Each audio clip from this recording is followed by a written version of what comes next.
Welcome back, ladies and gentlemen. It has been a minute. I don't suppose I need these headphones. Um, my mustache keeps popping in and out of existence, but that is completely normal. So, it's been a minute, for a multitude of reasons. Um, been in the process of some pretty big life changes. Um, for those of you that don't know, I have moved. I have taken a new position and decided to also move back to my hometown to be closer to family for other reasons. But I did take a new job. Um, I did love my old place of employment. It's a fantastic job, and I gained a lot of experience, a lot of knowledge. Um, with that position. Choosing my words. Let me hydrate. I know there'll be people out there that are happy for me because I rarely hydrate.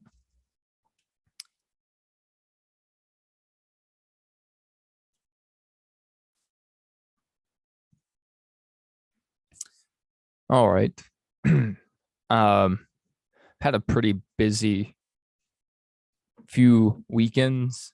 The weekend right before I moved out here, I went to a Toto and Journey concert, which was pretty cool. Big fan of Toto, and Journey has some good music.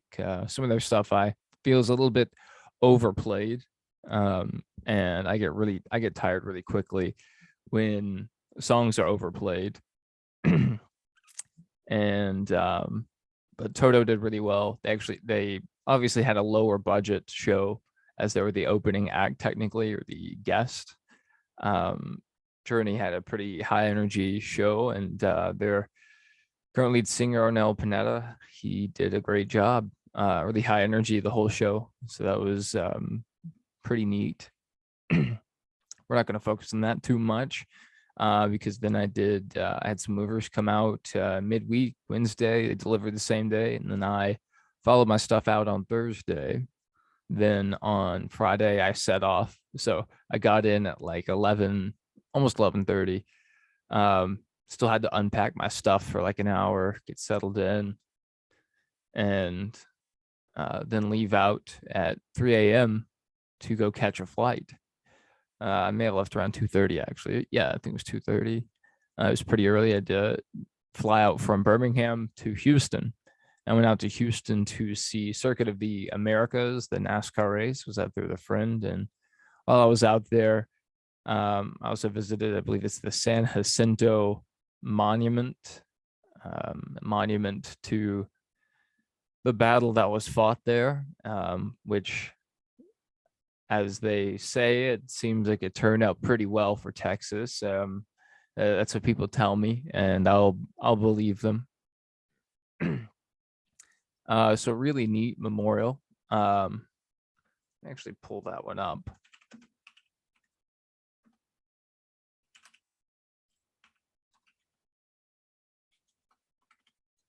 Monument. I search memorial. Here we are.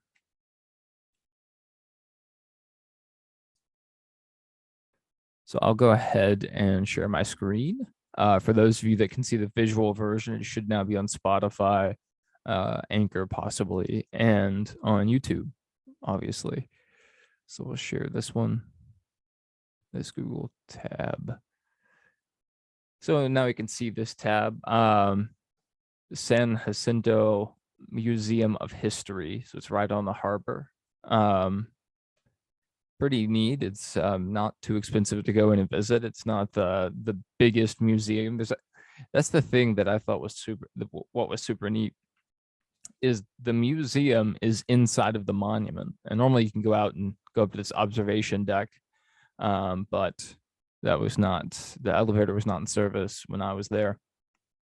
There's actually inscriptions in all four corners of this monument. I believe maybe even on the sides there were there was writing, and there were pictures depicting what writing or what was going on in the writing. So engravings on the side of it. They did have the battleship just down the road, which was really neat. I wasn't able to see the battleship because they're moving it out. So goodbye to the ship. Yeah, this shows the engraving on the sides, really neat. And then up top on the actual monument section, not the pedestal, it has the pictures and inscriptions describing what's going on there. But basically, starting here and wrapping all the way around it tells the story of the battle, kind of what led up to it and what came from it.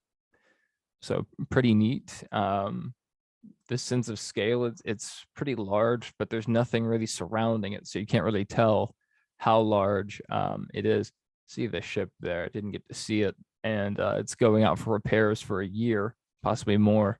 So not much to see there on the coastline. But yeah, the sense of scale is just not there.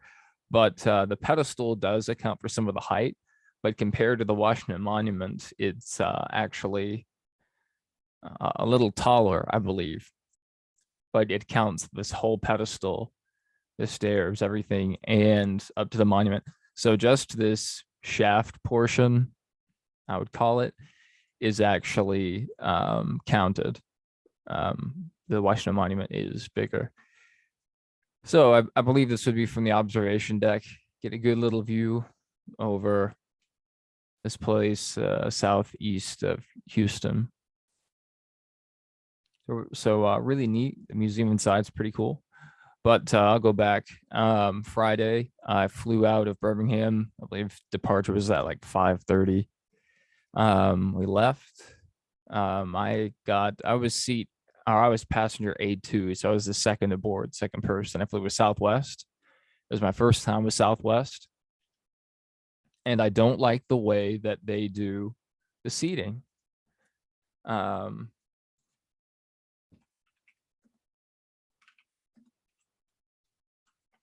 So I'll just look up the Boeing 737. This is the plane that I was flying on, the 737-700. Not a massive plane. It's older interior for sure. But you sit three across, three. And if we zoom in here, you'll see that the front has a little extra leg room. And you're right up next to the bathroom, which I like. There's a bathroom at the front, one at the back usually. So that was good. So you didn't have to compete people in the front and the back. But the way they load is you pay extra for your business ticket and you get to load first. And that's basically your only advantage. I believe you do get a drink coupon, a beverage coupon, but I don't drink alcohol on planes. And it's just not my idea of a great time having alcohol on a plane. The body doesn't really respond well to alcohol, as it's negatively impacts the liver and the brain. But yeah, I mean, you could cause dehydration. You can have to pee more. I mean, I just don't feel like it would be a great option for a plane. But anyway, I know some people get nervous on a plane, but I don't feel like being drunk on a plane would be a good time. But people just seem to get the need to drink before they go on a plane, which is their choice, I guess. But I already don't like being around intoxicated people. Not everyone's the worst, but there are some people that just talk out of their minds, and they'll come up to you in public, maybe at the gas station, and they'll just be talking out of their minds. You have no idea what they're talking about. And then at sporting events, people get loud, people get in fights. And I just don't want to see that side of someone come out on a plane. It's like a tube. You're packed in with a bunch of people. It's like a flying school bus. It's like a real life magic school bus. And very close quarters, I might say, about these planes, though, even though I had the extra leg room. There was no in-flight entertainment, as in like consoles on the front of the plane or on the back of the seats. The in-flight entertainment was provided on your phone, and you get the free streaming or free WhatsApp messaging, I believe, but you had to pay $9 for everything else. But yeah, so the drink coupon, which was included in the what would have been the first class, I believe they call it business executive class. It never got used. So really my only advantage from getting this ticket, $100 extra, whatever, was being able to board early. But I got this A1 seat up in the front. Then the plane filled up. It was a full flight, so no empty seats. And a mother sat in the B seat and a daughter sat in the C seat. The mother was, old enough to be a grandmother. She referred to herself as a grandmother, so I guess she is. But this daughter was probably older than me, but it was her first flight ever. Irrelevant, but it'll come back around. That'll come back around.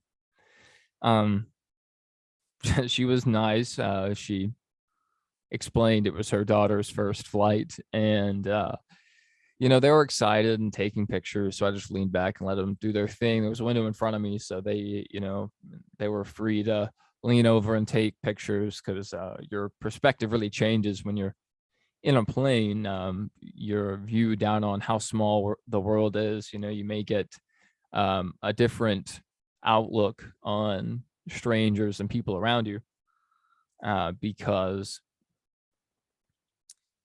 you can kind of see it from that bird's eye view, like a smaller effect of going to the space station and seeing the spaceship Earth. Astronauts talk about feeling more of a sense of unity once they've seen Earth from space. But I think anyone with the knowledge that Earth is just one place, and if you keep walking, you'll end up on another part of the world, it's the same planet, you can kind of get that same sense. It may not be as dramatic or as Hollywood.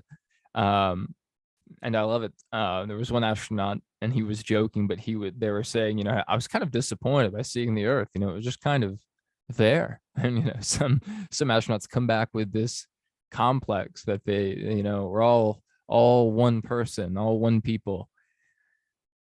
And he just didn't see it. I just thought that was very funny. But, that's just the kind of different perspectives that we have. And I'll get into that in a bit. But also with this, she offered me some gum, which was nice. And she was, talking about all this different stuff. But I also had gum. So I was able to offer her some gum right after she offered me gum. So it was like, that's not gum. This is gum, like my gum was superior. I didn't chew my gum or her gum. I got no gum. We get out, finally take off around 5:45. I could actually see the base that I drilled at when I was in the Army Reserve, while I was taking off. And lady just thought I was marveling about the Air Force's planes out there. I say, no, I'm very familiar with this area. But the lady was telling me, that's a daily sight in her life, is that she's, I believe, a first sergeant's wife, or maybe master sergeant. I can't remember, but someone senior enlisted in the Army. So they were used to seeing that kind of thing. And I was like, oh no, I'm very used to it too. I have some interesting memories here. But we talked a little bit before they settled in, and I put my earbuds in and started listening to Chicago. I downloaded an album so I could listen to it on the flight without having to pay for the $9 internet for a 2-hour flight. It was 2 hours 27 minutes, or something like that. Birmingham to Dallas to Love Field. Get to Love Field. I believe I had a 4-hour layover. It was a long time. And I went by Dickie's Barbecue while I was at that airport, and I had 2 brisket tacos, and they were good. So that was the first food thing I had. I believe I also had a Snickers in Birmingham Airport. But anyway, I go ahead and get to Houston. On that flight, I was next to 2 men. I was in this I was in this 1F seat. And the side of the airplane curls around, and so my neck was jammed in, and I was having to squeeze myself in the whole flight. So my neck's already pretty bad. So I hurt my neck, and I hadn't slept the night before, or I was in bed for like 45 minutes or so, and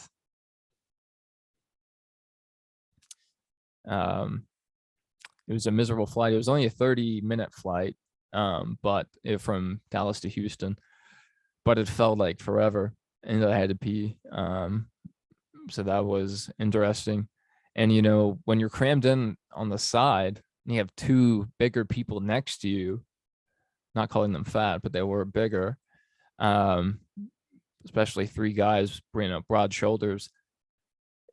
You can't just lean all over the people next to you, but you have to with this kind of space constraint. But I did my best and pulled my left arm in, because I didn't want to like touch elbows and be thought of as being one of those gays.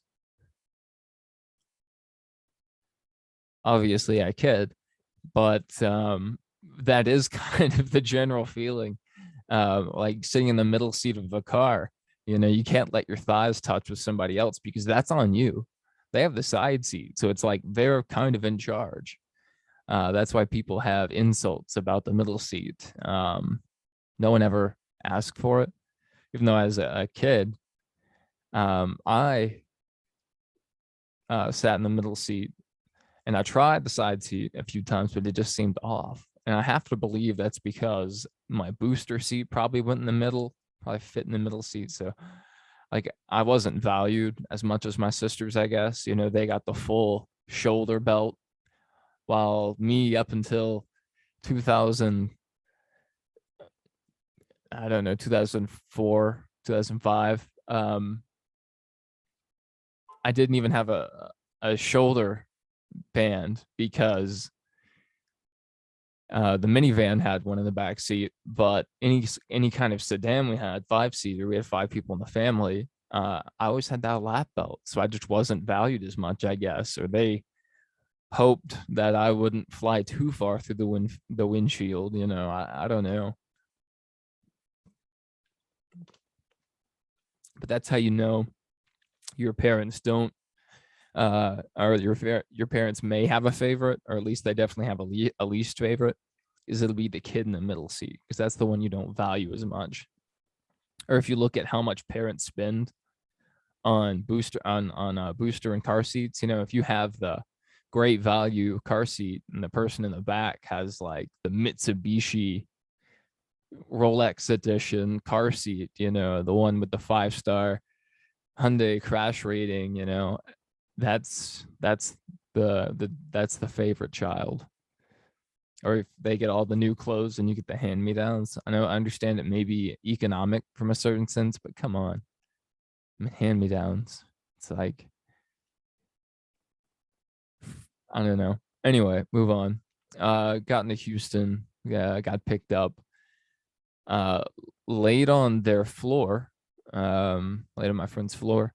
Fell asleep for an hour or 2, and then went to eat at a place called Taste of Texas, which is a very nice little steakhouse. Went in there and got some Dr. Pepper, as you would if you're in Texas, like I was in this story that happened a few weeks ago, like 2.5 weeks ago, like, not long ago, very end of March. We'll go ahead and stop the screen share now, or we'll just we'll actually look this place up. See it on screen. Test of Texas. Okay, yes, this is the taste of Texas. That they can bring they can bring the meat cuts out to you, but their interesting, unique novelty plates are in the shape of a cow or a bull meat, but I didn't get one. They gave me a square plate like a nerd. It's also cool because they have different pieces of Texas history, some artwork about history of Texas. They have sports memorabilia on the walls. I'll see if I can see any of that. They bring out the cart of dessert at the end. That was nice, but didn't get dessert there. But I had a steak. I had some mashed potatoes and some broccoli. You have the salad bar that you go up to at the start. Very nice. They had fresh cut fruit there. So I ended up just getting a salad, a fruit salad, basically. It was like a layer of lettuce and then a layer of regret. No, it was a layer of lettuce and a layer of cantaloupe, honeydew melon, watermelon, and maybe pineapple. It was very good. So I was already pretty much full, but I got that Dr. Pepper also. And they also had a milk jug. It looked like a milk jug, like a vase.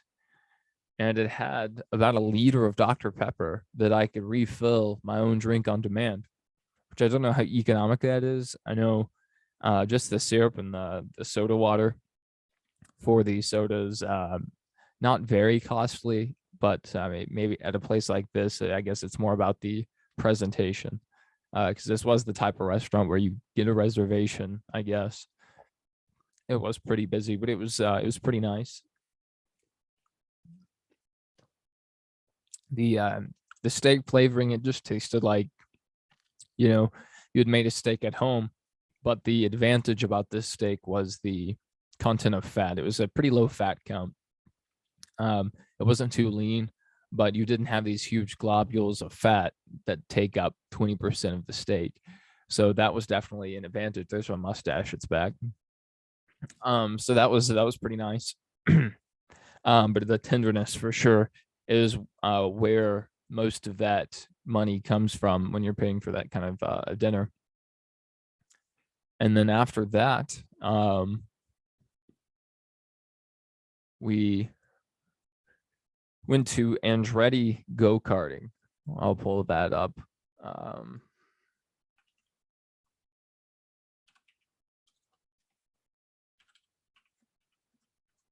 Andretti go-karts, go-lards.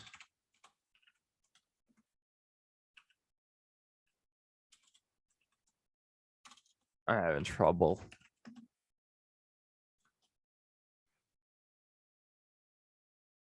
So we'll go to the C photos. Then we'll share the screen. Boop. Share. So we have it here.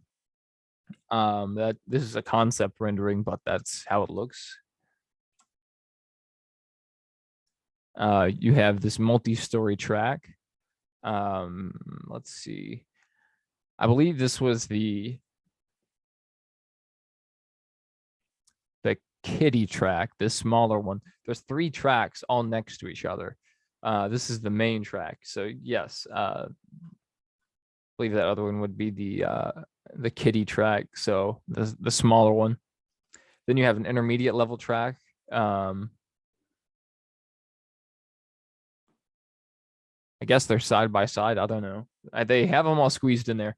But this massive track up here, this is the main, the green one. That's the main area. And that's for adults 17 and up, I believe. You have to have a driver's license. So 3 different types of carts. They're electric. Did 3 races there. The races were pretty fun. The go-karts were pretty fast, I would say. Um, they were all pretty even for the most part.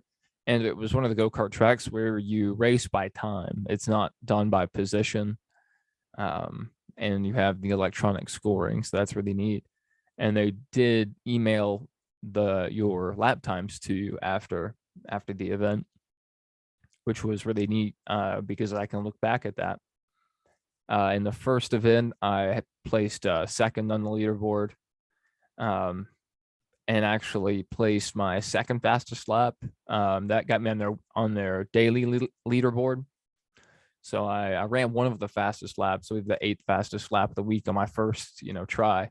It was I got in 8 laps. It was a timed event, so not everyone got in the same amount of laps. I believe someone turned 4 laps that race.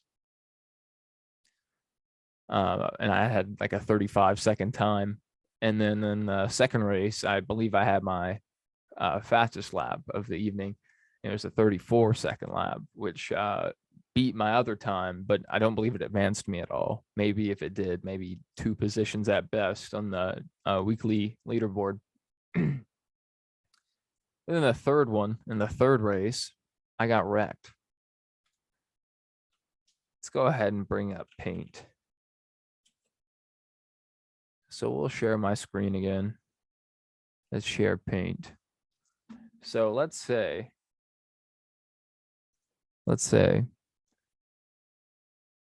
this is the racetrack.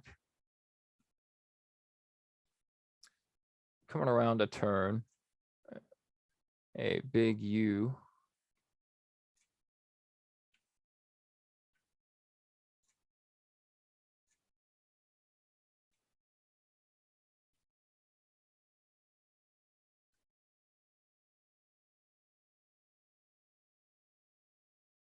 Right here, this is fun. We're coming downhill. Yeah, I'll draw the directions on here. There's this one woman I've been following for the first 2 laps of this race, and I'm faster than her. But I race clean, and I try not to bump people, and they say don't bump. And so what ended up happening is around the sharp turn, she left open a gap that I could fit into pretty well. So she was on the outside. She was here. We'll just make this her cart. And then she's driving in at this angle straight with the track. I'm driving in at this angle to try to hit more of a straight turn.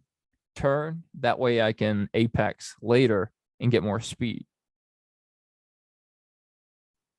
And also I'll be avoiding this outside. So she's the black car, I'm the white car. And then here, this checked car comes in our third party. There's only enough room. Actually, let's draw my arrow this way. At the angle my cart's going to go, there's not enough room for 3 of us to make the corner. But with just me and her, and me safely approaching this corner, we're both going to make it, no contact. This guy sends it in and doesn't brake. And he ends up hitting the inside wall and my back left. But it also pushes me out into her. And so what ends up happening is he gets this inside position. I get pushed back, and then she gets turned. I kind of turn her further than she's currently going. She's on the outside. So she gets turned into the inside wall right in front of the guy on the very inside. I'm in the middle. Right in front of the guy in the very inside. They get stuck. So they're in a T formation now. Go ahead and picture that. They're in a T formation. I just turn left and keep driving. But that caused a caution and slowed down our average lap times, because with the electronic cars, they can slow it down. And, oh no, I don't want to do that. They can slow it down. and they can do that for safety reasons. They can do it remotely. So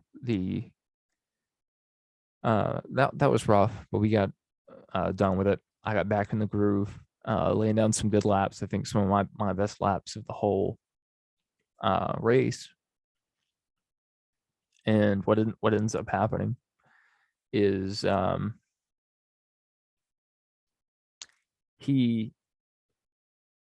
this guy, I pass him, and then he just starts tailgating me. And he's not fast enough to keep up with me normally. But if he sends it in a corner without braking, he'll catch up to me momentarily so he can gain a position. If I don't brake, he's going to run right into me. So he's coming in, taking up this interior line and just driving straight. And so if I'm in front of him and trying to take this reasonable line and apex here, we're going to intersect. And what's going to end up happening is this guy would just ram into me from behind. He wouldn't try to go around on the outside. He wouldn't try to go on the inside. He would just ram right in the back of me. So what I end up doing is about here, when I would be about here and he would be behind me, I would hit the brakes. That way he would go flying past. So what would end up happening, he would go end up flying past, having to brake and turn, while I could kind of hit the brakes and drift the car behind, let him go past me, go behind him, and then exit the corner ahead. So we did this 2 laps in a row, or maybe 3 laps in a row. On the third time, this guy passes me with this pretty, dangerous move. And we're going downhill in this corner. So this is a speed corner. You're going downhill the whole time, so you just pick up this incredible speed. On another lap, maybe 2 laps later, I'm following this guy. I'm faster, but he's just throwing blocks every corner, and you're not really supposed to on this track because it's a timed lap. So he would turn faster laps if he would let me go. So he's really hurting both of us, but I'm still running faster laps most of the time behind this guy, even though I keep having to brake and, take less aggressive lines. What ends up happening is we come uphill in a turn here. I'll go ahead. We were coming uphill. We come up in here and around, and then the big downhill portion where he would usually send it. It would go back downhill. So this is the angle. I would end up driving behind this guy up the hill, and he would come up with a little too much speed. So I would get up under him, and I could get under on this corner because I would come up and I would angle it at the way where I would cut back faster. And so I would be in front of him by this point. This would be him, and I would be about right here, but he would still be on my outside. Since he's still out there, I could cut this guy off, but it would end up wrecking him and possibly myself. And you're not supposed to bump a wreck in this type of racing. So we would continue side by side. I'd be a little ahead until we have to cut back here. Then this happened several laps in a row. But on this last lap, this guy just drove straight while I'm sitting here trying to make this corner. So we make contact about here. And the guy just turns his wheel to the right. I see his hands locked to the right. So I hit this wall head on. Destroyed the front of my go-kart. And wrecked that guy, but he was able to recover and keep going. I was able to recover and keep going, but there was a referee sitting right about here. They're supposed to police this stuff, kind of be the penalty crew. Guy didn't react at all. So we'll stop this share. I actually ended up getting bruised, can't even see it anymore. But I still have a little bit of a mark there, but it actually broke the skin, and I had this nasty bruise under my arm, and also on my wrist. Can't see it now anymore either. The lighting washes everything out. And then I also had a cut across my neck from where the lat belt was. It wasn't the normal 5-point harness. It was actually just an across the shoulder lat belt. So I was pretty mad about that. Still turned some decent laps. I believe I finished third in that event. After that, I went to In-N-Out. I saved room and I was at the Taste of Texas. So I went to In-N-Out and got a double cheeseburger just to try it. I've been there before, but I needed to remind myself really what it tasted like and what it was like. And then after that, we went to Handel's, got some ice cream.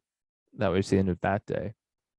Then on Saturday, I went to Houston Space Center, Johnson Space Center, and visited the Space Center out there, I guess, is, because I went to the Space Center to visit the Space Center. And it was pretty neat. I believe it's probably up there in the running for one of the best space centers. I don't believe it has much on the Space and Rocket Center that I'm familiar with, other than presentation. The presentation at Johnson was really good, and presentation again really good at Cape Canaveral. I just don't think it's worth it for the money, what you're getting. I believe it's a lot more information and science out here. I believe it's laid out better. You don't have to take trams to get everywhere. I didn't get to see the Saturn V there because the tram just stops running 2 hours before closing. And you can even just see the building where the Saturn V is located, but you can't even walk out to it. So that's really silly. So it was just not great, but I did get to see a Falcon 9 there. There's a Falcon 9 you can walk out to. It's a flown booster. It's the first stage of Falcon 9. So that was really neat. And I was really excited to see that. And after that, I went to a place called like Killen's Barbecue or something. It's apparently a pretty good, it was pretty pricey barbecue place in Houston, and it was all right. Earlier, I'd had Whataburger. That's a Texas thing, so I had to stop by there and give it a second opinion or third opinion. Still not crazy about it, but it was semi-decent. I still don't like the burgers. I tried those again and not a fan. But I got a cinnamon bun. It's really good. I got a chocolate shake. It was really good. Then when I was at the Killen's Barbecue, I got a steak and a potato and mac and cheese, I believe. And I also got pulled pork sandwich. I didn't get to eat much of the pulled pork sandwich because I was full, but it was really good. I wouldn't say it was great. Like I was mind blown, but it was really good. And after that, I had some gelato and 3 different flavors: peach, raspberry, and watermelon. But I didn't even get to finish it because I accidentally ordered a bowl the size enough for 6 people. It was 6 servings. I just thought they were counting servings really weird. Like I didn't understand they meant 6 different people's worth. I wasn't thinking. And I didn't see the small, medium, larges. I saw the 2 servings, 4 servings, and 6 servings. And so I just thought, oh, I guess that's how they size things, and in Texas, everything's bigger. So that's what I thought. That day was concluded. And on Sunday was the race. So woke up in Houston, got up, headed out, and went to Buc-ee's on the way there. It was my first time at a Buc-ee's. It was really nice. I got two brisket tacos. It was just brisket and egg. And then I had an ice cream right before that, a Snickers ice cream. Drive continues. We stop at this little breakfast place. I don't know what they did. And met two lovely women who work with my friend. And they were a joy to meet. Certainly full of personality. And I don't know, it was a nice experience. The restaurant was nice. I believe I had some kind of burger and a mix between their original fries, I guess their Cajun fries, and their sweet potato fries. So that was good. Then went to the race at Circuit of the Americas. It's a road course. I believe it's like 3.8 miles, so it's a giant place. It was a facility built for F1 cars, but NASCAR's been going there now. This was their second year. And at COTA, something I want to actually talk about a little bit is I was able to get some merchandise. I like their diecast. Some people have seen my diecast collection, not my expanded collection, but they've seen quite a bit of the diecast I have, but I got even more. So the first one I have 2021 race winner. I have Ryan Blaney's body armor car. So we'll go ahead and take a look at it. So if you can see the podcast or the video, it really helps. I'll throw that away later. So we have the body armor car. Really nice. It's got the opening hood and everything. See the engine in there. Got the window net, all that. So pretty good quality. This unmounts, and then you can actually display the car separate, which is what I almost always do to save room.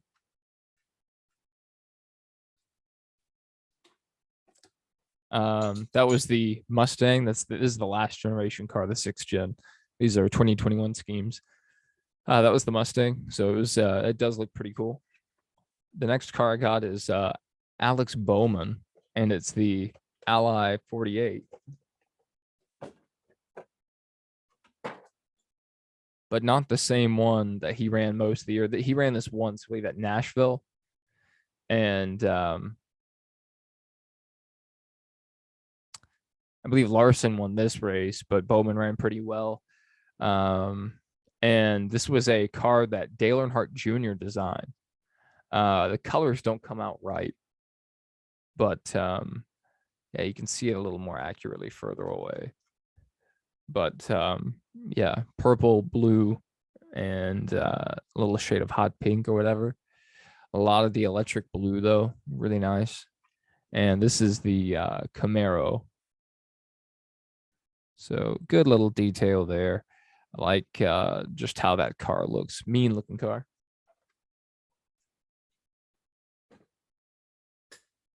To find where to put all this stuff. Very tired, if no one can tell.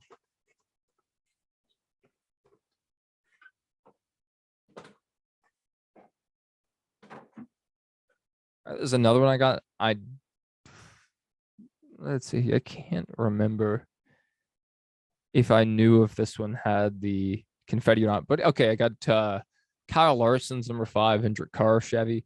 This is the one that went to Texas. So it does have the clear spoiler. This was the 550 package they ran. And this one does have like the flecks of dirt and stuff or any scratches, the confetti in the places it was when the car was scanned after the race. But yeah, I like that one. Not much to say about it.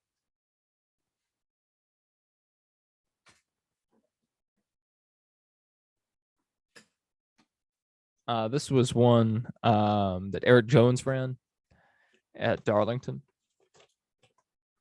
I got this one because I actually have the original. I have the original car. And so I wanted to get the updated version. This was a throwback scheme. I'll have to clean all that up later. This was a throwback scheme going back to John Andretti's STP 43 that was originally driven on a Pontiac Grand Prix. This was the Eric Jones 43 from last year. It really has that classic petty look. And again, this time though, on a Chevrolet Camaro ZL1.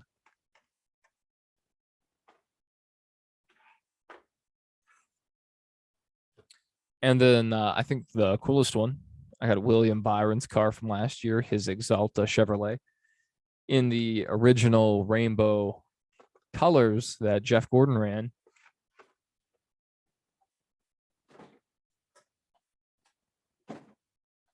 But this is William Byron's own take on it, his version. So definitely a meaner looking car than the rainbow of that Jeff Gordon had. Again, the colors are washed out. I can't see it as well, but that's blue and green. That's not green and green. But again, really cool looking car. So glad I picked it up.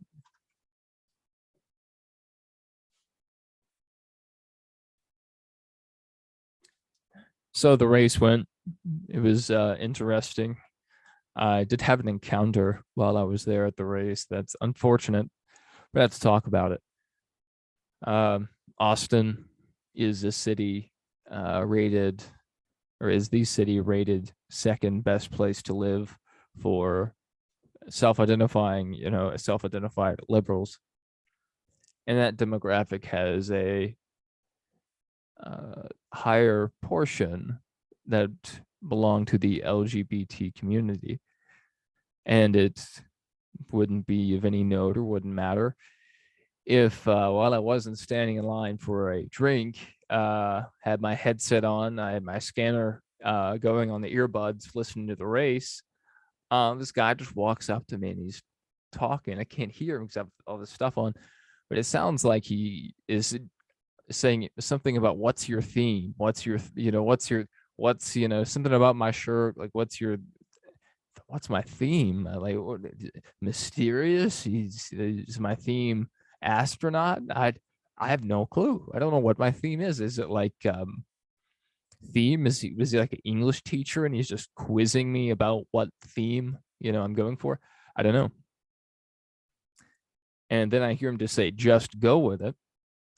And so I'm thinking, oh, this guy just wants to hop in line. And he just started fake having a conversation, just saying random words. So it looks like we know each other. Oh, I didn't really care. I really just wanted my drink because I hadn't had anything. It's already been like 2 hours out here in the elements. And so waiting.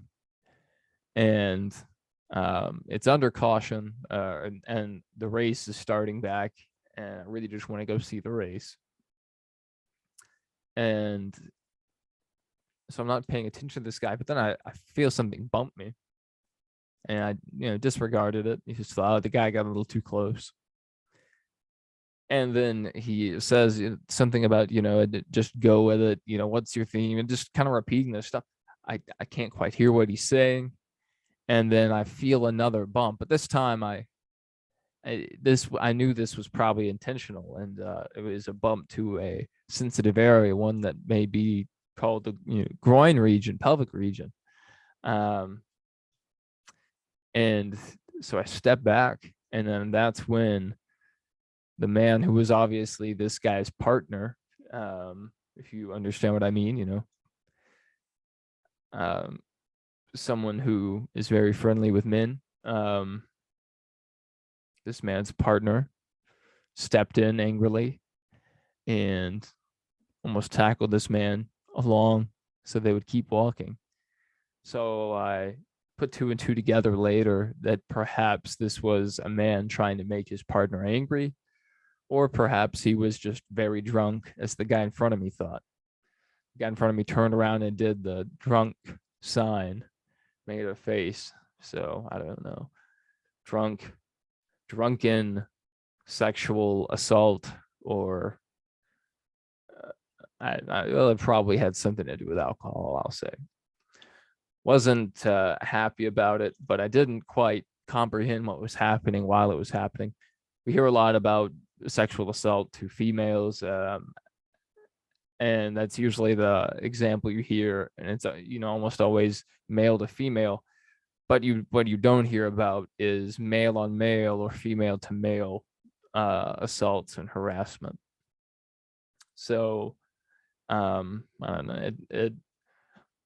Uh, it's troubling that it happened. But a good-looking guy like me, it's bound to happen. Sadly, everybody just wants a taste. They sounds weird, but wouldn't I know? Taste of water. That's our sponsor for today.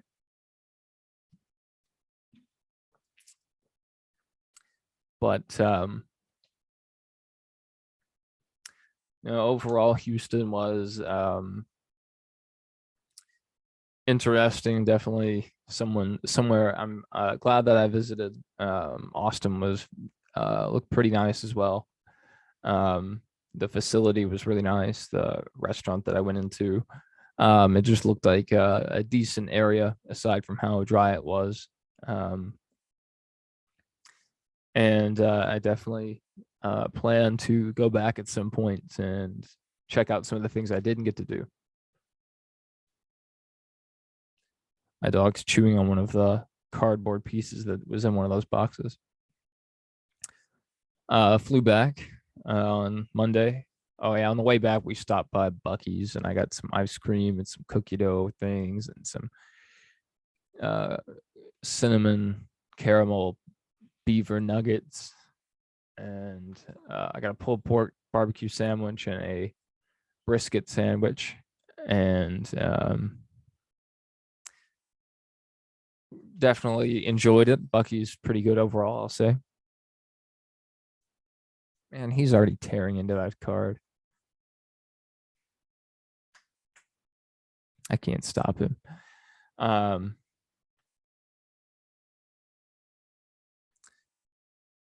When I was in Dallas, that's where I got off the first plane with that mother and daughter. Obviously, didn't think I'd ever see them again. But I get on the plane in Dallas to come back to Birmingham, and this lady grabs me on the knee. I'm sitting in the aisle seat this time, front row again. I was the fifth to board on this flight. I look up at her and I have no idea who she is. I'm thinking, is she from work? Is she from elsewhere? I have no idea who this lady is. And we all have our COVID masks on too, because the White House still requires masks on flight, even though the airlines are against it.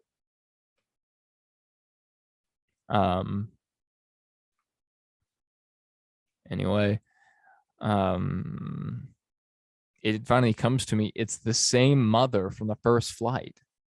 She remembered, most likely because I was wearing the same mask, I believe. Actually, I don't believe I was. Maybe I was, but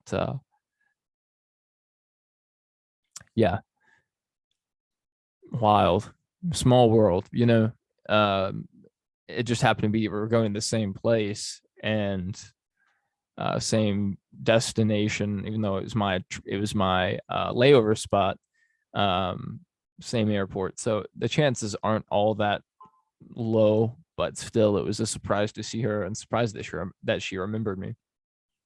Anyway, go forward to this weekend. I went to the Memphis Zoo, and that was a 2-day thing. So went down, came back the next day.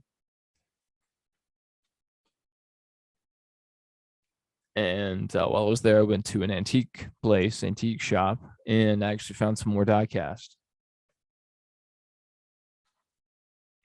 So I have this Haviland 28 Ford, gold lettering, pretty neat. And then I think I already own this car, but it's Dale Senior Good Wrench 3, and it's to commemorate the 1996 Atlanta Olympics. But if I do already have this one, I already have an idea for where it's going to go.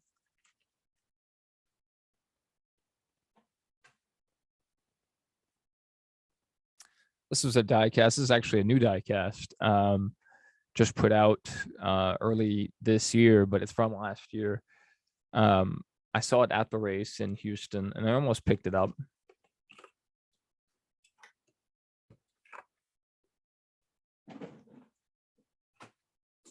But it was for $100 at the racetrack, and I knew I could do better online. But I actually found this while I was in Memphis, and it's the Gravedigger Harvick scheme. And why this is cool is because it's done up like the Gravedigger monster truck. And he ran this, I believe, at Bristol last year at the night race, possibly. But still really neat, and it is accurate to the Gravedigger. So really cool. I got it for 75 at that antique shop, so little discount from the race, and I was able to pick it up instead of getting it shipped. I got cassettes for Chicago 16 and 17. There was the album art, $3.50 a piece. Add to my collection of their older music or older mediums of music. So I don't know, a little neat. The audio's not going to be great, but it's more just about that non-existent nostalgia. Another one I have Dale Jarrett's 88 Ford credit machine. He had his best seasons in this car and won a championship in it.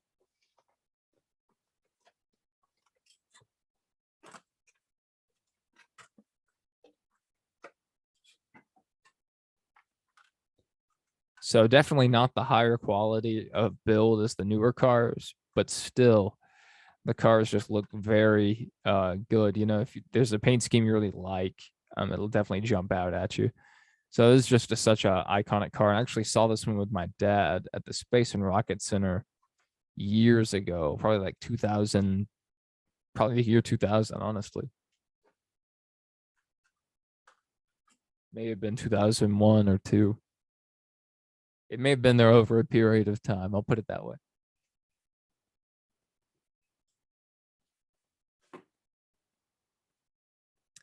This is one I'm really proud of. This is Dale Earnhardt's first car, the K2.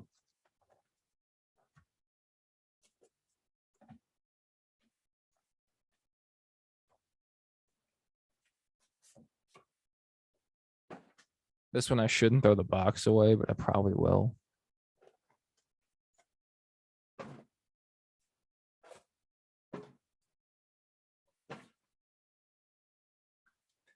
And there it is. That'll definitely be the oldest looking diecast I have, but has his name on the front, Dale, and it wasn't supposed to be pink. I believe I can't remember which color they had, but it came out looking a lot different than they expected. But it's also the only Ford he ever drove. For pretty much the rest of his career, he drove a Chevy.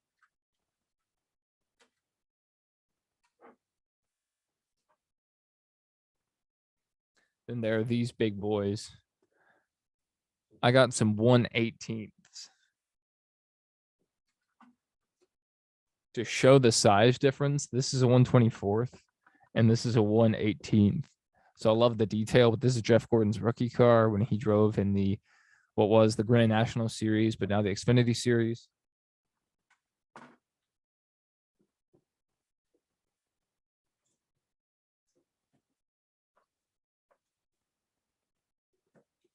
I have one of Jeff Gordon's Rainbow Warrior cars. This is the 1994 Lumina. But it has the older tires and also has tire marks on the vehicle, has the rubdoid decals. And this was earlier in their career, so he did have the sponsor from Snickers, which is really neat. Now they sponsor the same car as the M&M's car.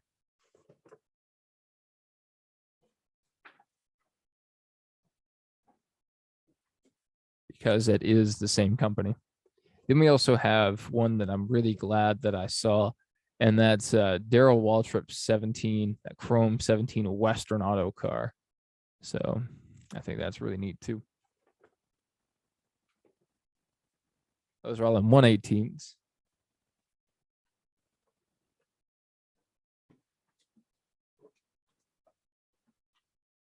And the other day while I was at the local mall, I don't buy these anymore usually, but I found this Jeff Gordon 24 pop vinyl and I had to pick it up.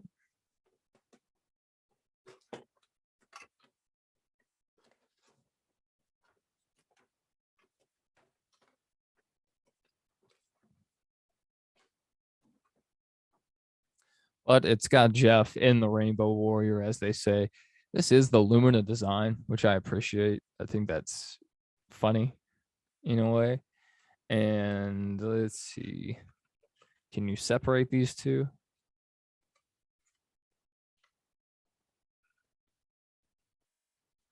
No, you cannot separate them. He's just stuck in there. I didn't know that.